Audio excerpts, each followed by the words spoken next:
Gimana kabarnya guys? Selamat datang di Try Anime. Semoga kalian sehat selalu ya guys. Dan jangan lupa support terus channel Mimin. Mimin juga akan update video terbaru di channel ini. Jika kalian kurang tidur, Mimin persilahkan untuk tidur dulu. Supaya apa? Yes, supaya kalian bisa nonton dengan nyaman. Di channel ini, Mimin membahas tentang semua anime. Jika kalian punya ide untuk anime yang lain, tulis di kolom komentar ya guys. Kalau kalian suka dengan channel Mimin, jangan lupa untuk tekan tombol subscribe dan nyalakan lonceng notifikasinya. So, tanpa basa-basi lagi, langsung kita mulai.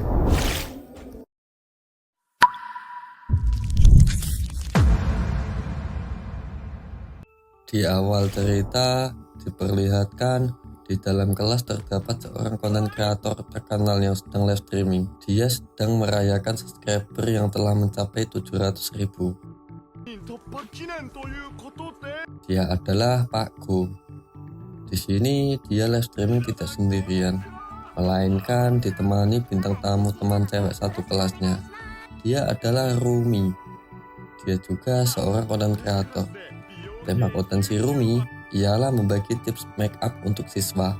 Namun, dia baru pemula. Beda dengan Pak Go yang sudah menjadi konten kreator terkenal. Lalu, Pak Go mengarahkan kameranya ke seorang anak yang di make upin si Rumi. Dia di make upin seperti badut. Dia adalah MC kita yang bernama Hobin. Di konten Pak Go, dia selalu memanfaatkan Hobin untuk dibully dan dibuat bahan kontennya.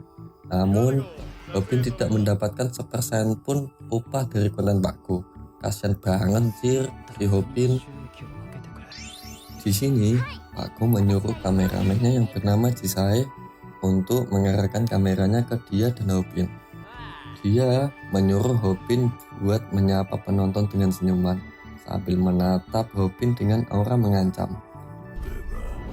Pak Go, Hobin, serta Rumi menyapa penonton dengan senyuman. Namun, di sisi lain, Hobin memberikan senyuman kelihatan terpaksa. Emang terpaksa bejir. Sehabis live streaming, Hobin pergi ke kamar mandi untuk membersihkan mukanya yang kelihatan seperti badut nih guys. Sampai-sampai, Hobin melihat dirinya sendiri di kaca sambil berpikir untuk tidak ingin pergi ke sekolah lagi. Dia iri kepada mereka berdua yang bisa menghasilkan uang dengan membuat konten receh. Hobin berpikir kalau dia tidak punya apa-apa dan dia juga tidak pintar ataupun kaya. Sehabis membersihkan mukanya, Hobin kembali masuk ke kelas. Namun, disambut oleh Jisai dengan tendangan yang mengenai dada Hobin. Jisai menginjak-injak Hobin dikarenakan dia kesal terhadap Hobin yang disuruh untuk tersenyum. Namun, Hobin tersenyum waktu saat menyapa penonton doang. Itu pun senyuman terpaksa. Sambil diinjak-injak Jisai, Hobin memberikan tatapan melawan kepada Jisai. Hobin menjelaskan, kenapa Jisai bisa menjadi kameramennya Pak Go nih guys. Jisai ternyata suka rela menjadi kameramennya agar bisa memanfaatkan kekuasaan dari Pak Go. Di sisi lain, Rumi kaget dengan penghasilannya yang naik setelah kolab sama Pak Go barusan nih guys. Mimin tidak tahu naiknya berapa ya guys. Cuman di sini diperlihatkan dia mendapatkan penghasilan 30.000 yen guys. Mendengar perbincangan Rumi sama Pak Go atas penghasilannya membuat Hobin keheranan. Mereka yang tidak melakukan apa-apa malah mendapatkan uang sebanyak itu di waktu jam istirahat doang nih guys. Jisai sama Hobin langsung berkeinginan juga untuk menjadi konten kreator. Sehabis mendengar obrolan Rumi sama Pak Go, Jisai bertanya kepada Pak Go tentang apa saja yang dibutuhkan untuk menjadi konten kreator. Pak Go menjelaskan kalau dia harus punya rekening. Dia juga menyarankan untuk memakai rekening orang tuanya. Namun, Jisai sudah pernah dapat masalah soal rekening orang tuanya nih guys, yang membuat dia tidak bisa lagi menggunakan rekening orang tuanya. Hal tersebut tidak menutup kemungkinan untuk dia putus asa dong. Lalu, Dia menghina orang tua Hobin yang sedang sakit serta memanfaatkan Hobin untuk meminjami rekening orang tuanya nih guys.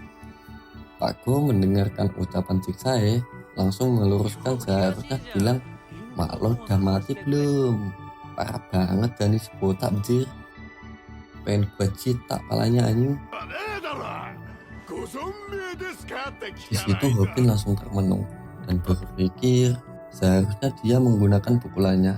Namun semua itu hanyalah pikiran Hobin karena dia lemah dan tidak bisa melakukan apapun. Pindah tempat di mana Hobin dengan muka yang masih cemang-cemong menjenguk ibunya yang sedang dirawat di rumah sakit.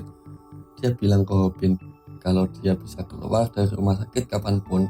Sedih banget cuy, segitunya dia membohongi Hobin supaya Hobin tidak cemas memikirkannya. Ngomong-ngomong, dia menanyai Hobin tentang mukanya yang masih cemang-cemong. Dia bertanya, apakah kamu habis berkelahi? Hobin pun menjawab, mana mungkin dia melakukan itu. Bejir, mereka berdua berbohong demi menjaga perasaan coy.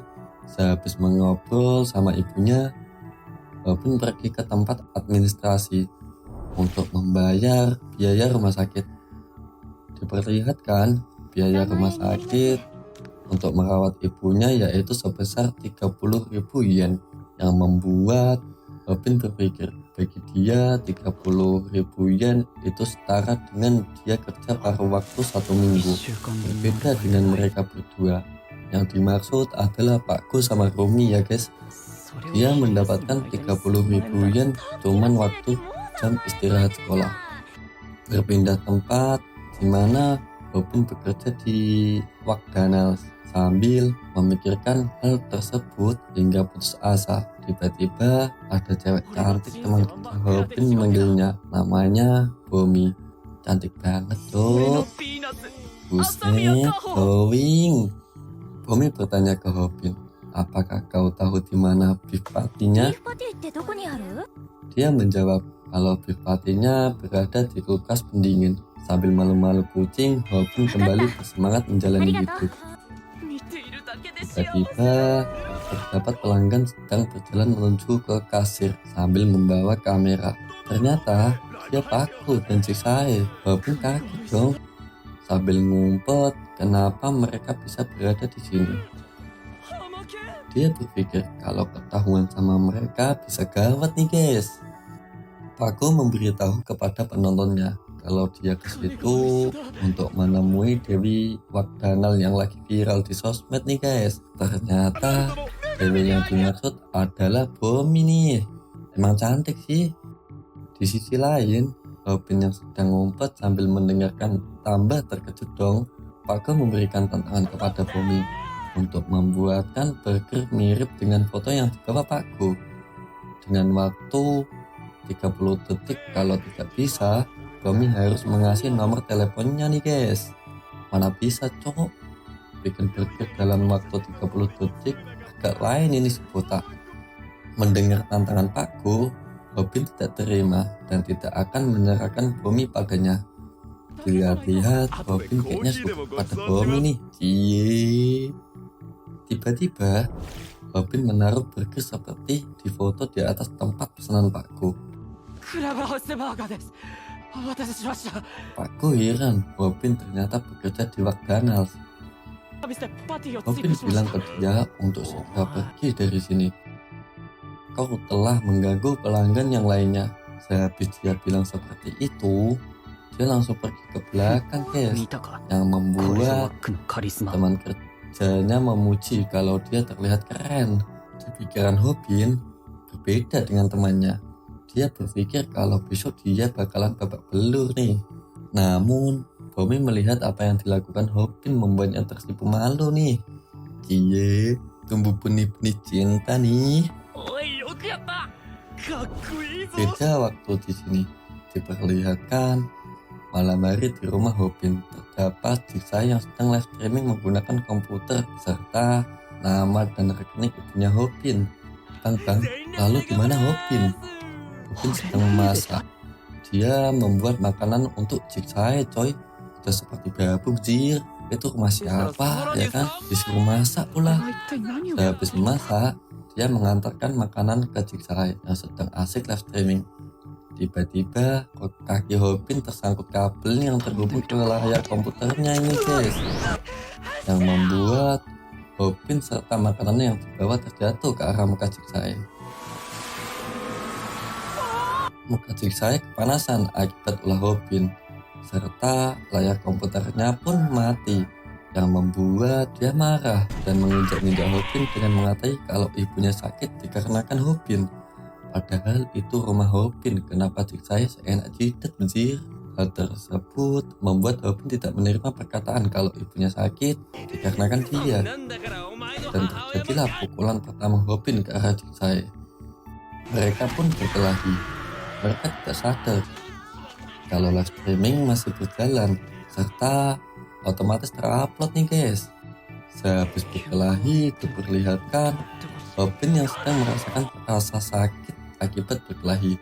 Dia baru sadar kalau bertarung tidaklah semenakutkan seperti yang dia pikirkan. Bang, lalu Jigsaw kemana? Jigsaw pulanglah ke rumahnya. Keesokan harinya Hopin yang masih tertidur ditelepon sama Jigsaw dan kebingungan mencari rumah Hopin sambil nangis. Udah gede masih aja nangis. Dia menyuruh Hopin untuk menghapus konten berkelahi tadi malam nih guys. Hopin pun kaget dong dan baru sadar kalau tadi malam yang mati cumanlah layar komputernya doang dan live streamingnya masih menyala nih guys. Lalu Hopin melihat videonya, ternyata mendapatkan lebih dari 10.000 komentar. Dan ada salah satu komen yang mengatakan kalau jumlah penonton bisa dimonetisasi nih. Per penonton mendapatkan 0,1 yen, yang membuat Hopin menghitungnya. Kagetlah tuh si Hopin karena dia mendapatkan 10.000 penonton. Kalau dimonetisasi bisa mendapatkan 1 juta yen. Berbeda tempat diperlihatkan anak-anak di sekolah yang sedang menonton konten perkelahian Hopin sama Jigsaw tadi malam nih guys.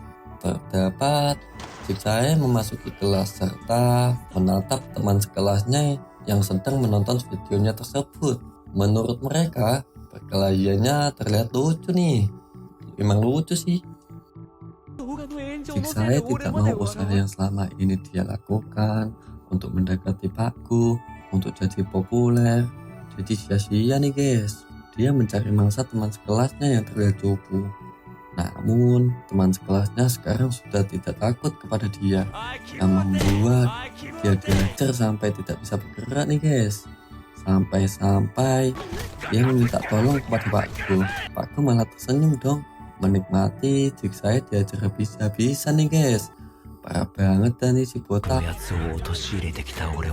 Berpindah tempat diperlihatkan di rumah sakit. Hopin yang sedang melihat total biaya rumah sakit minggu ini mencapai 120.000 yen.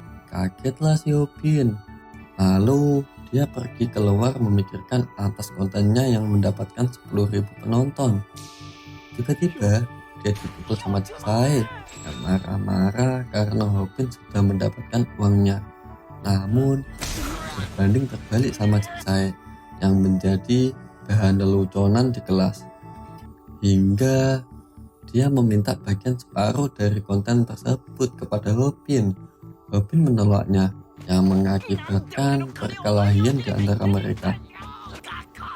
Setelah kejadian tersebut, mereka berdua mengobrol kalau Jigsaw datang untuk tidak berkelahi.